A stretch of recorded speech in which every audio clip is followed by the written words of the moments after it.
Hey, welcome back. Just coming to you to make this video. This isn't like a typical Wednesday's Word or anything like that. This is just a video of something that has been on my heart for some time now. It's probably a little bit overdue, but it's definitely something that I believe needs to be addressed. It's something that I've been seeing in the church, and by the church I mean people of God, followers of Jesus Christ. It's something that I've been seeing, like specifically online, and I'm sure that it goes beyond that, but it is something that definitely needs to be addressed because it's becoming, I believe it's becoming a serious issue, and that is the issue of Christians accusing other Christians of being false teachers and false prophets. So I will have scripture references up, but for right now I'm just going to talk from my heart. I've seen a few videos over the last few months that are calling out other believers and saying that they are false teachers and false prophets, simply because the person calling them out doesn't agree with what the other person said. Guys, this is a very fine line. This is a very dangerous road to walk down, because our job as believers is to sharpen each other. We are to have iron sharpening iron. We are to hold each other accountable, but we are not to accuse other Christians, and especially making such great accusations as a false teacher or false prophet. So there's a lot of reasons why I feel so strongly about this. Number one, we're supposed to be out there spreading the truth and love of Jesus Christ. We're supposed to be witnessing to a lost and dying world, and we're supposed to be building each other up. We're supposed to be encouraging each other. And when you're coming at other believers, calling them whatever, that's doing the exact opposite of what we're called to do.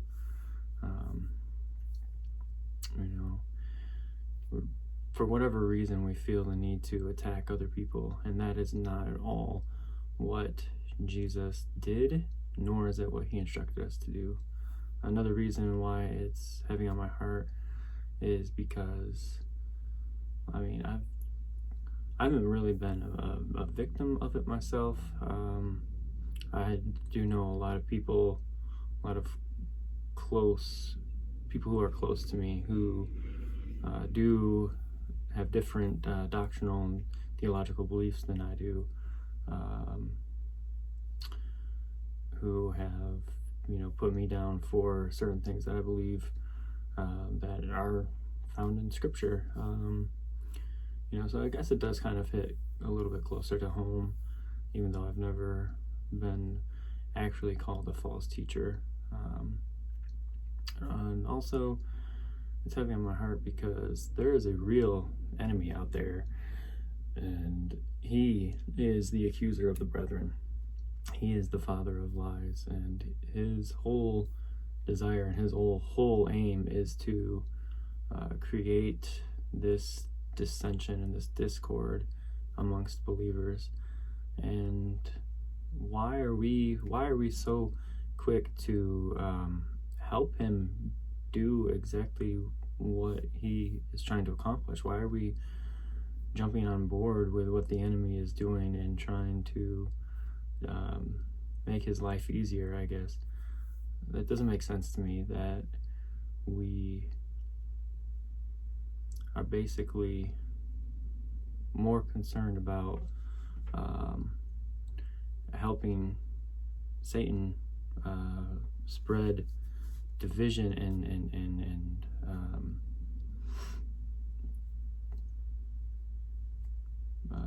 just discord and lies throughout the body. Like, it just doesn't make sense to me. We should be more focused on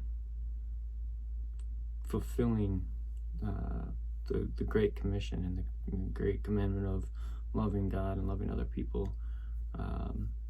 We should be, winning people to Christ. We should be showing the lost world that Jesus is real, that God is real, that the Bible is the Word of God, that the Holy Spirit can live in them just as much as He lives in us. And we should be making disciples, not creating this separation. Think about how non-believers must feel when they look in at the body of Christ and they see the church. They can't even, we can't even get along with each other. We can't even find common ground to stand on. We have all of these different denominations, and we have people accusing people of being false teachers and things like that. Like, why would anybody want to follow that? Why would anybody want to be part of something that is just a mess and just against itself? So I don't understand what we're trying to accomplish when we purposely seek out people that we disagree with to accuse them of being things that they're not. Now, maybe those people have different doctrinal beliefs than us. Maybe they interpret Scripture differently than we do. Or maybe something that they've taught is actually flat out wrong. But there is a way to go about addressing this, and it's not to plaster condemning content all over social media. It's not to attack them like that. That's not our job. Yes, we have to hold each other accountable. We have to sharpen each other. We have to encourage each other. And as believers, it is our job to judge other believers when they are blatantly wrong and blatantly in sin. There's no doubt about all of that. But it is not our job to purposely, publicly humiliate people and to accuse them of being something that they're not. If somebody is preaching Jesus Christ as the Son of God, that Jesus is the only way to eternal life, that you have to repent and put your faith in Christ, that you have to be washed in the blood of Christ, that you have to be baptized in Christ, that you have to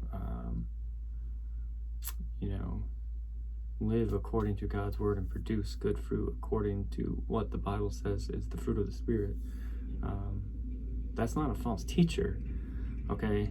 Just because they might teach on something that is kind of a gray area that you don't necessarily agree with does not make them a false teacher, does not make them a false prophet. And we can't go around accusing everybody who disagrees with us or who we disagree with on certain topics and certain portions of Scripture and accusing them of being something they're not.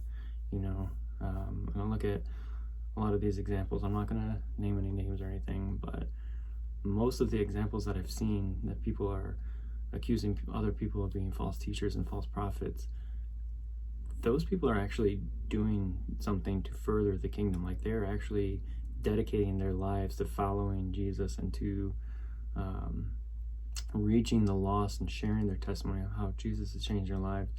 And I have to wonder, what are these other people doing? The ones that accuse them, the ones that go out of their way to find little pieces of statements and doctrinal interpretations that they disagree with or that might actually be wrong. They're going out of their way to find these faults and these flaws. What are they actually doing for the kingdom besides creating dissension, besides disrupting what God is trying to do? God is very protective of His anointed, and the Bible is very clear about not messing with the anointed of God. So I'm not really sure why our focus and our attention and our energy is on going out and finding people that we disagree with and accusing them of being false teachers.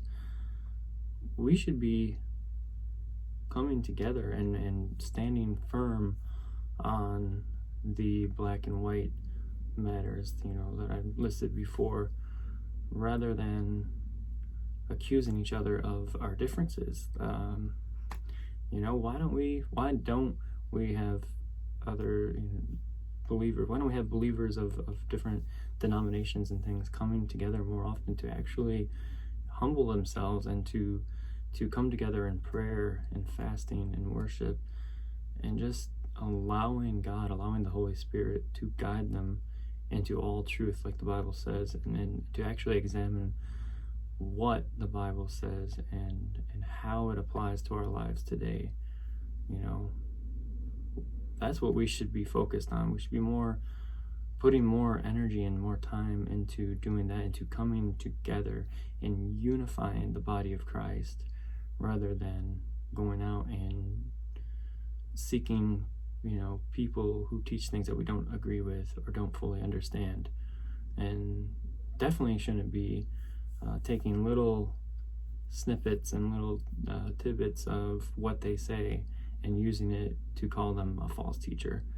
You have to look at what somebody is teaching in its full context, and you have to put it against the Word of God. If it doesn't line up with the Word of God, then again, there's a better way rather than just going out and publicly humiliating somebody and publicly accusing them. We are not the accusers. Satan is the accuser. That's not our job. He doesn't need our help to accuse people. He does just fine on his own. And we need to stop fighting with Satan. We need to start coming together and fighting against Satan. We need to put our differences aside. We need to be united. We need to stand in one accord and like mind and like spirit, and seek God on the rest. Let God put the rest into place.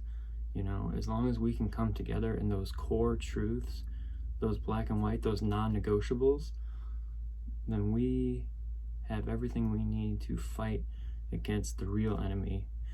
And fellow brothers and sisters in the faith are not the enemy. I'm telling you, this needs to stop. This whole accusing people of being false teachers and false prophets needs to stop.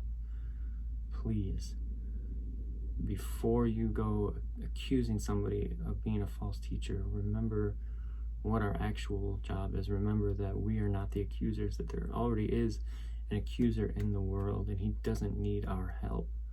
What we need is to stand firm in the truth of God's word.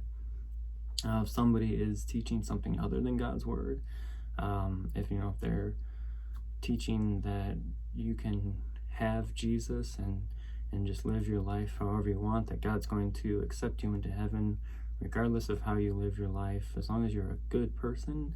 If they're teaching on itchy ear, that's what Timothy calls it. It's itchy ear preaching and teaching, then yeah, obviously we need to stand firm against that, but we still need to do it in a truthful, loving, and gracious way, not in a way that's going to create more division and more tension in the body of Christ. Okay, so yes, be aware of what an actual false teacher is. Don't go accusing everybody that you disagree with of being a false teacher. Be willing to come together with people you disagree with. Go to the Lord in prayer and fasting and worship. Allow yourself to be led of the Holy Spirit as you come together with people you disagree with, and as you get into God's word. Don't be afraid to go to God's word with people you disagree with, and allow God's word to rule your heart and your thoughts. Allow the Holy Spirit to bring unity in the body. That's what we need to focus on. We need to bring unity in the body. We need to encourage each other, build each other up, and we need to fight the real fight, which is against the enemy, not with the enemy. And we need to go out and make disciples and actually give the lost world something that is real, something that was always God's plan. We gotta stop fighting each other. We have to come together in one accord, like-minded and like spirit, and we have to stand firm on the truth of God, and we have to be willing to have those difficult conversations and approach each other the right way. So that's really all I have to say about that. Yeah, it's just been on my heart for a while now. So take it, chew on it, mull it over, do with it as you please. Again, I'm not criticizing anybody specifically. I'm not coming after anybody. I just want us to be very careful of how we treat other Christians and how we view people that we disagree with. Okay?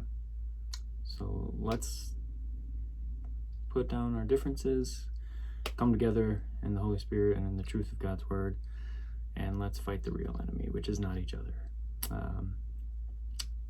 Like, subscribe, share. Don't forget to check out my book. And yeah, we'll see you in the next video. God bless. Love you.